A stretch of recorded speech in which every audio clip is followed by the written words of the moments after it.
नमस्कार दोस्तों, आप देख रहे हैं जिंदा डेमोक्रेसी का खास कार्यक्रम कोरोना ग्राउंड रिपोर्ट। आज हमारे साथ उत्तराखंड से जुड़े हैं जाने माने लोक गायक, कलाकार और एक्टर नवीन कापड़ी जी। नवीन कापड़ी जी ने नमस्कार। उत्तराखंड की मिट्टी की सौंधी खुशबू को बड़े बड़े ही बेहतरीन तरीके से अपने कई लोकगीतों में पिरोया है। नवीन जी, बहुत बहुत स्वागत है आपका। धन्यवाद सर। नमस्कार सभी को, मेरा प्रणाम और जय हिंद, जय उत्तराखंड, जय भारत। जय भारत नवीन, जय भारत। नवीन जी, मेरा पहला सवाल आपसे सबसे पहले तो ये है कि ये जो क्वारंटाइन चल रहा है, क्वारंटाइन में आप दिन भर अपने घर पर अपना समय बिताते कैसे हैं? सर दिन भर आजकल बच्चे आए हुए हैं, बेटा भी मेरा बॉलीवुड में है, अच्छा। बेटी मेरी एमबीबीएस कर रही है, तो इन्हीं के साथ गुजर जाता है। फिर कुछ समय टिकटॉक और लाइकी में गुजर जाता है, कुछ घर के कामकाज, और उसके बाद मेरे पास काफी अभी शूटिंगें वेटिंग में है, तो मैं अच्छा। उन गानों की रिहर्सल करता हूँ। तो मेरे पास अभी 2 या ना 2, 3, 4 गाने मेरे पास अभी वेटिंग में हैं, तो मैं उन गानों की रिहर्सल करता हूँ बच्चों के साथ, तो ऐसे ही व्यतीत होता है। बहुत अच्छी बात है नवीन जी। इस क्वारंटाइन में अपनी कला को और रमा करने से अच्छा काम कुछ और हो नहीं सकता है। खैर, जी आपको सर। किसी और रमा करने की जरूरत है नहीं, लेकिन फिर भी। तो नवीन जी, मेरा पहला सवाल आपसे ये है कि ये जो नाउम्मीदी का एक दौर फैला हुआ है, हर तरफ निराशा है, हर तरफ नेगेटिविटी का एक माहौल है। जी, तो इसमें जी सर। आप एक एज एन आर्टिस्ट, आप एज एन कलाकार, आप एक पॉजिटिविटी की कोई जी। किरण, कोई पॉजिटिविटी की कोई रे आप देखते हैं? पॉजिटिविटी तो मुझे नहीं लगता, और इतनी भयंकर आपदा हमारे देश में आ गई है सर, जी। ये इसके लिए कुछ कहा नहीं जा सकता। 1-2 शब्द मैंने इसके लिए बनाए हुए हैं जी। अपनी पहाड़ी में। आई महामारी, कोरोना बीमारी, आई महामारी, कोरोना बीमारी, जिसकी कोई दवा नहीं, जिसकी कोई दवा नहीं, दुनिया में सारी। आई महामारी, कोरोना बीमारी, आई महामारी, कोरोना बीमारी। ये सर, ये लॉकडाउन खुलने के बाद तुरंत इस गाने को शूट करेंगे, तो इसमें पूरा दर्शाया है पूरा गाना। तो फिलहाल तो अभी नहीं सुना पाएंगे, बस इसके मैंने एक मुखड़ा आपको सुना दिया है। तो नहीं, ये सुरेश बड़ा प्रसाद ही सुरीला बड़ा ही जी ने सुंदर, गाया है। बड़ा ही खूबसूरत गाना गाया आपने। हमारे दर्शकों के लिए आपने बहुत अच्छा गाना गाया। बहुत बहुत धन्यवाद आपका जी उसके सर। लिए। तो यही था। और नवीन जी, मेरा आपसे दूसरा सवाल ये होगा कि उत्तराखंड से आप बिलोंग करते हैं। उत्तराखंड में इस वक्त कोरोना को लेकर क्या हाल चल रहा है? वहां की सरकार ने अभी तक जो फैसले लिए हैं, क्या वो सही रहे हैं? जी और जो आगे सरकार को क्या फैसले लेने चाहिए आपके हिसाब से, उसके बारे में कुछ बात। सर, यहाँ की सरकार तो तत्पर पूरे प्रयास और पूरे मतलब पूरा जो लॉकडाउन है पूरा उसका पालन हो रहा है। और हमारा तो ये बॉर्डर एरिया है सर, जी। तो बॉर्डर एरिया जस्ट हमारे यहाँ से 10 किलोमीटर में नेपाल है। सारे सीज कर दिए हैं, और इधर इधर को इतनी आपदा नहीं है सर, जो हमारी तरफ है, तो जी। इतनी आपदा हमारे यहाँ नहीं है। तो इसीलिए उत्तराखंड सरकार पहले ही सतर्क हो गई। तो जी। इसमें हमारी सरकार की भी काफ़ी अच्छी भूमिका रही। और जी, मतलब जी, सरकार ने कुछ सही फैसले लिए हैं, आपकी आपकी सरकार ने। बहुत अच्छे फैसले लिए सर।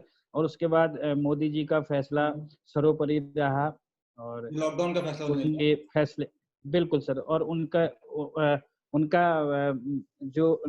उनके जो नियम थे वो सब फॉलो हुए हैं सर। जी। तो जी। तो मतलब वहाँ आपके आपके हिसाब से वहाँ उत्तराखंड में पहाड़ों की ओर थोड़ा मामला कंट्रोल में है, वहाँ उतने लोग कोरोना से संक्रमित काफी नहीं हुए हैं। काफी काफी हद तक कंट्रोल में, अभी तक कोई ऐसा मामला सुनने में नहीं आया फिर। जी। तो हमारे यहाँ भी कुछ ऐसा कुछ सुनने में नहीं आया। जी नवीन जी, बहुत उधम अच्छी सिंह। बात है, बहुत खुशी की बात है। और हम चाहते हैं कि आगे भी कोई संक्रमित लोग ना हो, तो ज़्यादा अच्छा रहेगा। बिल्कुल। अच्छा नवीन जी। अब उधम सिंह नगर रेड जोन में नहीं है, हमारा उधम सिंह नगर अभी रेड जोन में नहीं है, जी। क्लियर कर दिया है। तो अच्छा। यही है सर। और तो नवीन जी, मेरा अगला सवाल आपसे ये होगा, एक आर्ट को लेकर। मेरा आप कलाकार हैं, मैं स्वयं एक कलाकार हूँ। रंगमंच से मैं जुड़ा रहा हूँ काफ़ी लंबे लंबे समय तक। तो एज अ जी सर। कलाकार मैं एक दूसरे कलाकार से एक सवाल पूछना चाह रहा हूँ कि जो रीजनल आर्ट है, जैसे उत्तराखंड की जी सर। जो रीजनल सिनेमा है, जो रीजनल कला है, वो जी सर। वो उतनी पनप नहीं पा रही है। जैसे पंजाब की इंडस्ट्री पहले उतनी बड़ी नहीं थी, अब काफी ये बड़ी बिल्कुल हो गई है। और बिल्कुल सर, ये तमिल पॉइंट तेलुगु की। और साउथ इंडस्ट्री जो है वो भी काफी बड़ी हो गई है। भोजपुरी बिहार की जी इंडस्ट्री तो मतलब आसमान छू रही है। तो आपके हिसाब जी से इसकी क्या वजह हो सकती है कि जैसे यूपी हो गया, उत्तराखंड हो गया, यहाँ की जो रीजनल इंडस्ट्रीज हैं, रीजनल कला है, जी रीजनल सिनेमा है, ये पना आगे क्यों नहीं बढ़ पा रहा है, पनप क्यों नहीं पा रहा जी। एक्चुअली में क्या है कि इसमें हमारी सरकार सपोर्ट नहीं करती है, कुल है? मिला के। तो हमारे यहाँ चैनल हैं, कुछ कंपनियां हैं, तो इसमें जैसे मैं एज ए एक्टर हूँ, जी, तो मुझे भी बिल्कुल, अब क्या मैं बोलूँगा, मुझे ये पेमेंट मिलती है तो ना के बराबर समझिए। तो इसमें सरकार हमारी सपोर्ट नहीं कर पा रही है, जी, तो इसीलिए हम लोग थोड़ा पीछे आ रहे हैं। और जो भी कंपनी वाले हैं, अच्छा जैसे कोई बड़ी फ़िल्म बनाते हैं, बड़ा बजट है और जी, सोचते हम भी हैं, बेटा भी अभी मेरा स्क्रिप्ट लेके आया है, बोला डैड अभी इस फ़िल्म में तो ये कम से कम 1 करोड़ का मामला है। तो जी, सर 1 करोड़ एक फ़िल्म में एक फ़िल्म में हम लगाएँगे तो काफ़ी ज़्यादा बजट हो जाता है। जी। तो एक हम सामान्य तबके के लोग हैं, तो 1 करोड़ लगाना, तो इसीलिए सरकार हमारा तो वो नहीं कर पाती, इतनी हेल्प नहीं कर पाती, इसीलिए हम लोग थोड़ा पीछे आ रहे हैं। मतलब आपका कहना ये है कि जो रीजनल कला पनप नहीं पा रही है, उसमें मेन जो उसकी वजह है वो ये है कि सरकार सपोर्ट नहीं कर रही है उसको। नहीं कर पा रही है सर, नहीं कर पा रही है। अच्छा, तो अच्छा नवीन जी, मेरा आपसे एक सवाल ये है कि पहाड़ों से लोग माइग्रेट बहुत करते हैं नौकरी की तलाश में, या धंधे पलायन करने की पलायन। तलाश में जी, जमीनी तल पर जाते हैं, पहाड़ों को छोड़कर अपने मकानों पे ताला लगाकर लोग माइग्रेट जी। करके नीचे की ओर आते हैं ताकि अपने जीवन को और आगे बढ़ा सकें। तो सरकार को ऐसे क्या फैसले लेने चाहिए? अभी तक सरकार ने बहुत फैसले लिए भी हैं, जिससे उत्तराखंड में भी और रीजन में भी नौकरियां और रोजगार बहुत बड़ा है, लेकिन अभी भी जो माइग्रेशन है काफी ज्यादा हो रहा है। तो आपके हिसाब जी, से सरकार को आगे क्या ऐसे फैसले लेने चाहिए कि माइग्रेशन जो हो कम हो, और पहाड़ के जो लोग हैं वो वहीं सर पर रहकर काम नंबर कर, 1। वहीं पर रहकर उनका धंधा पानी चल सके? सर देखो, पहाड़ों में इंडस्ट्रीज का कोई ऐसा साधन है नहीं। जी, अच्छा ले दे के बिहार दूर दराज गांव है सर। मेरे गांव में भी अभी हम 82 के आए हुए हैं सर प्लेन्स में। हम जी, 82 में प्लेन्स में आ गए थे। तो मेरे गांव में भी अभी रोड गई है। अच्छा, मेरा मेरा जो गांव है पुश्तैनी गांव है, मेरे गांव में भी अभी रोड गई है, वो भी खड़ंजा बना हुआ है। और मेरे बच्चे शायद आज से 6-7 साल पहले गए थे। तो वहाँ वहाँ के लिए न कोई रोड है, बहुत दूर-दूर बिहड़ में गाँव हैं और ना कोई वहाँ रोजगार के साधन हैं। तो हम्म, सरकार को हमारे पहाड़ी क्षेत्र में भी जैसे बुरांस के फूल, भांग और इन चीजों के उत्पादन के लिए सरकार ने अभी किया है।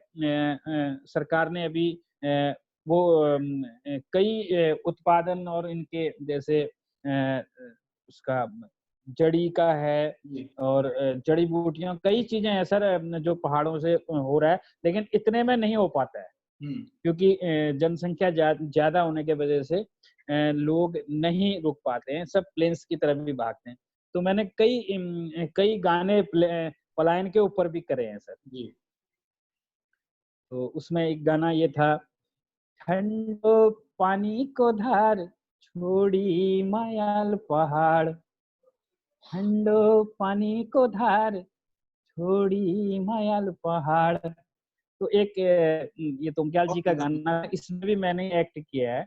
जी, तो तो सर मजबूरन लोग पहाड़ से प्लेन की तरफ पलायन करते हैं। तो यही कारण है सरकार को वहाँ भी इंडस्ट्री लगाने का कुछ ऐसा तो वहाँ जगह भी नहीं है हम्म, जहाँ इंडस्ट्री लगाया जाए। तो जी, मैं देख रहा हूँ पिथौरागढ़ जिले में एक फैक्ट्रीज थी सीमेंट की, वो भी बंद पड़ी हुई। अच्छा।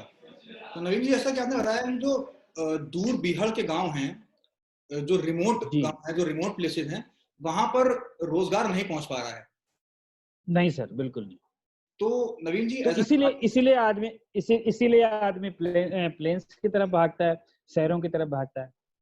आज की डेट में देखिए ना सर, कोरोना के चक्कर में हमारे कितने पहाड़ के लोग आजकल वहीं फंसे पड़े हुए हैं। अपना उनको एक टाइम खा रहे हैं। कई यार दोस्त भी हैं हमारे, पहाड़ से बिलोंग करते हैं, तो वो बेचारे सब फंसे पड़े हैं। अभी बीच में रुद्रपुर में फंसा पड़ा था। तो यही चीजें हैं सर, सरकार को देखना चाहिए पहाड़ की तरफ। और क्या नवीन जी, सरकार को सर, बिल्कुल बताइए। ध्यान रखना चाहिए इस बात का। तो नवीन, एज अ लोक गायक, एज एन आर्टिस्ट, आपने ऐसे बताया कि आपने इसी बात के चलते, इसी बात को लेकर, इसी बात से जुड़ा हुआ एक गाना लिखा है। आपने हमको बहुत वो सुंदर गाना सुनाया भी, अभी उसकी 2 लाइन सुनाई हम लोग को। तो जो आपके सह गायक हैं, जो आपके सह कलाकार हैं, क्या उनकी कुछ सामाजिक रिस्पॉन्सिबिलिटी बनती है कि समाज के लिए, समाज की तरफ, समाज का एक आईना बन के वो कुछ गाने लिखें या कुछ लोगों के सामने अपने कला प्रदर्शित करें? लिख रहे हैं सर। अच्छा। ललित जी ने लिखा है, अभी गोविंद सिंह दिगारी जी ने लिखा है, जितेंद्र सिंह तोमक्याल जी ने लिखा है, सुरेश प्रसाद सुरीला जी ने लिखा है। कई कई हमारे जो उत्तराखंड के टॉप मोस्ट सिंगर हैं, उन लोगों ने, सभी लोगों ने गाने लिखे हैं। मुझे अभी तो कोरोना के टाइम पे तो सर, अभी तो लॉकडाउन चल रहा है, रिकॉर्डिंग हो नहीं पाती है। रिकॉर्डिस्ट सब दिल्ली ही बैठते हैं, तो सभी ने एक मतलब सबके इंटरव्यू हुए। तो मेरा भी ये आज पहला इंटरव्यू है। तो सबने अपने इंटरव्यू में, अच्छा, इन आर्या जी ने भी गाना गाया है। तो इनका आपने सुना होगा, आजकल तेरो लहंगा काफी चल रहा है। जी हाँ, मैंने शायद सुना है गाना। हाँ, तो दिगारी जी का, फूल के पतोली, ललित मोहन जोशी जी का, तो हमारे जितने भी स्टार सिंगर हैं उत्तराखंड के, तो क्या करें, सब वही है सर, अभाव उसी चीज का है। आपको पता ही है। अब आगे क्या कहना है, तो हमारी सरकार को थोड़ा सा हम लोगों पे ध्यान दें, तो और हम लोग आगे को, अपनी संस्कृति को और आगे को बढ़ाएं। तो नवीन जी, मतलब आप इस बात को मानते हैं कि एक कलाकार की समाज की तरफ कुछ रिस्पॉन्सिबिलिटी होती है, सामाजिक रिस्पॉन्सिबिलिटी एक कलाकार की होती है? होती है सर, होती है, क्यों नहीं होती है। तो अभी जो कार्य कर रहे हैं लोग, जो गरीब तबकों को, अपना जो बेचारे भूखे हैं उनको राशन देना, वो देना, वो हम लोगों ने भी किया है। मेरे मित्र हैं, एक दैनिक जागरण चीफ ब्यूरो हैं मिताली जी, मेरे छोटे भाई हैं घनश्याम चनवाल जी। तो हम लोगों ने अभी मिलके, बेटा मेरा भी आया था बॉम्बे से, बोला डैडी ऐसे ऐसे करना है, तो हमने 20-25 फैमिलियों को राशन वो किया, 15-16 आइटम उसमें वो करके हमने दिए। तो सर यही है, एक हम भी एक नहीं नवीन जी, दूसरे की व्यथा। बहुत ही नेक कदम था आपका, बहुत ही नेक कार्य है ये जो आपने किया है, जी जिसके बारे में बताया आपने हमको। जी तो नवीन जी, अंत में मैं आपसे चाहूंगा कि जिंदा डेमोक्रेसी के प्लेटफॉर्म से आप दुनिया को, देश को कुछ संदेश देना चाहते हो, तो एक मैसेज अगर आप देना चाहते हो तो आप दे सकते हैं। जिंदा डेमोक्रेसी एक बहुत अच्छा चैनल है। इसमें मेरे आप जैसे भाई लोग जुड़े हैं, जिन्होंने मुझे चाहा, मुझे सराहा। तो मैं आप जिंदा डेमोक्रेसी का बहुत बहुत धन्यवाद अदा करना चाहूँगा, साथ में छोटे भाई राजू भैसोड़ा जी का, आपका, आपकी पूरी टीम का, और बहुत बहुत आभारी हूँ। और क्या कहना चाहूँगा, तो इससे अच्छा प्लेटफॉर्म कोई नहीं। तो अब आएंगे, जैसे जैसे कल मेरा एक गाना लॉन्च हुआ सर, पुलवामा हमले में। जी। कल हुआ है मेरा गाना, अभी शायद 20 से 25 हजार लोग देख चुके हैं उसको। चांदनी इंटरप्राइजेस से मेरा कल एक गाना, मेरे कम से कम 237 एल्बम अभी तक मार्केट में है। 4 गाने अभी मेरे पास वेटिंग में हैं, और जो गाने मेरे शूट होने, आजकल मैं उन्हीं की रिहर्सल करता हूँ। बहुत अच्छी बात है नवीन जी। तो नवीन जी, जाते जाते हमारी आपसे एक रिक्वेस्ट है कि हमारे दर्शकों को अगर आप एक अपने पसंदीदा गाने की कोई भी 4 लाइनें अगर सुना देते। जी जरूर। मैं बचपन से ही काफी शौक रहा सर। कुछ आर्थिक स्थिति कमजोर होने के कारण हम उसमें नहीं आ पाए। तो बचपन से ही हम लोगों के रामलीला में कभी बंदर, कभी कुछ राक्षस बन गए। फिर उसके बाद धीरे धीरे सर मैंने काफी, मेरी पूरी फैमिली एक्टर्स रही सर।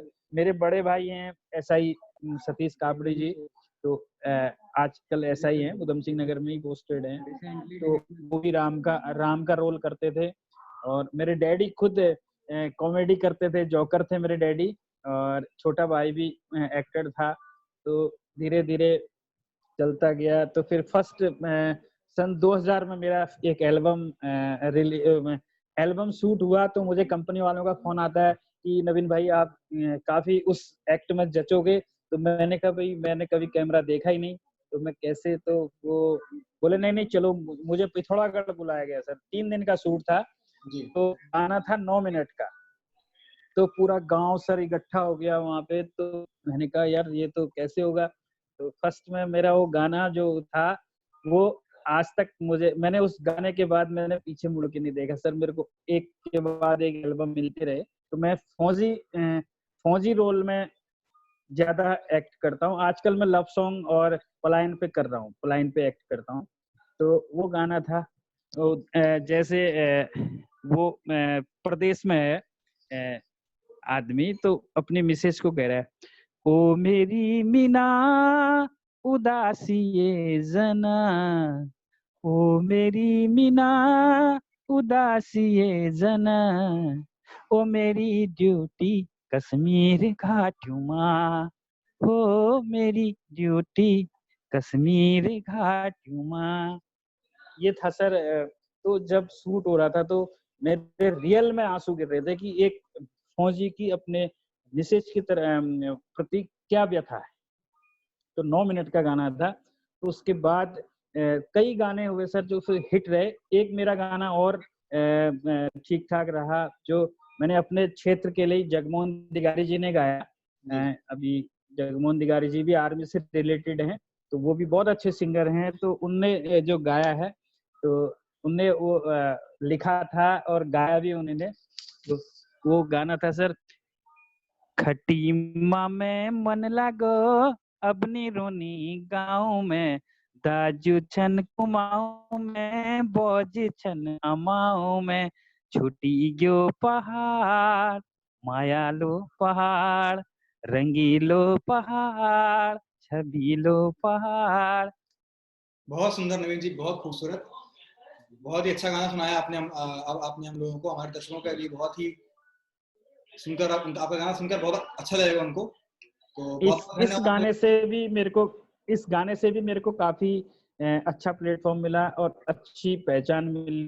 तो जब पब्लिक में जाते हैं तो कोई एक अलग सा, अरे यो पारी उछा वो वाल गान वाल चा, मतलब अपनी भाषा में ना सर, तो वहां पे प्यार झलकता है लोगों का हमारे प्रति। तो ये इसीलिए मैं सभी से ये कहना चाहता हूँ 3 तारीख तक है ही लॉकडाउन, तो प्लीज बाहर ना निकलिए और अपना मुंह में मास्क और सैनिटाइजर लेके चलिए, यही कहना चाहूंगा। और जिंदा डेमोक्रेसी का बहुत बहुत धन्यवाद और शुक्रिया। बहुत बहुत धन्यवाद नवीन जी आपका हमारे साथ जुड़ने के लिए, और उम्मीद है मुलाकात होती रहेगी और आप ऐसे ही बेहतरीन कला का प्रदर्शन करते रहेंगे। धन्यवाद। बिल्कुल सर।